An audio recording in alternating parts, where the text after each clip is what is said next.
Մենք քաղաքական հետապնդումների, ականատես ենք լինում այս քաղաքական հետապնդումներին, որպես վկա ենք հանդես գալիս տեղ, թույլ տվեք ասեմ, որ անկարողության և նաև որևէ հնարավորություն չունենալով այս ամեն ինչին խոչընդոտել, ուղղակի գալիս այսպես տեսնում ենք, թե ինչքան հեռուն կարող է գնալ նիկոլական ապարատը հայ ժողովրդին հաղթանակներ պարգևած անձանց նկատմամբ, որքան է Նիկոլ Փաշինյանը ատում ցանկացած պետականության հետ կապ ունեցող Հայաստանի պետական գործչի, այս դեպքում նախագահ Սերժ Սարգսյանին, որքան ինքը տանել չի կարողանում պետականությունը ու դրա համար իր ասած հանգստացող դատավորներով ստեղծել է մի համակարգ, Նիկոլա Ստրուկ համակարգ, որը իրեն ծառայում է այն աստիճանի անբարոյականության հասնող հրահանգներ կատարելով, որ պահին, որ այդ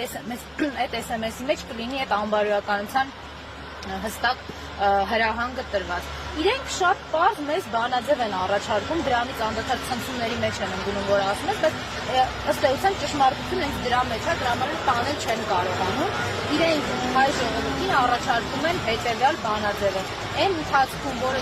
որ իրենք Էրդողանի եւ Ալիևի մոտ կզած ծախում են հայկական պետությունը ինքնությունը, հայ ժողովուրդը այդ ընթացքում պետք է գոհ ու շնորհակալ լինի, որ նիկոլական բանդան օրինակ իրեն միայն հայոյում թիրախավորում է, որտեղ դրա փոխարեն կարող են նախընտրել ծեծի ենթարկել ու խոշտանգել։ Այն Հայաստանի քաղաքացիներ, ովքեր ծեծի են ենթարկվում ու խոշտանգվում են, պիտի շնորհակալ լինեն, որտեղ նիկոլական բանդան կարող է ցանկանալ քաղաքական հալածանք կազմակերպել, ինչպես այս քաղաքական հալածանքն է կամ ինչպես օրինակ Սրբազանի վրա ահաբեկչություն կարելն է։ Եթե ահաբեկչություն են կարելնում, էլի գոհ եղեք, որտեղ վերջի վերջո նիկոլական բանդան կարող է հրաման ունենալ ձեզ սպանելու։ Այս այն բանաձևն է, որը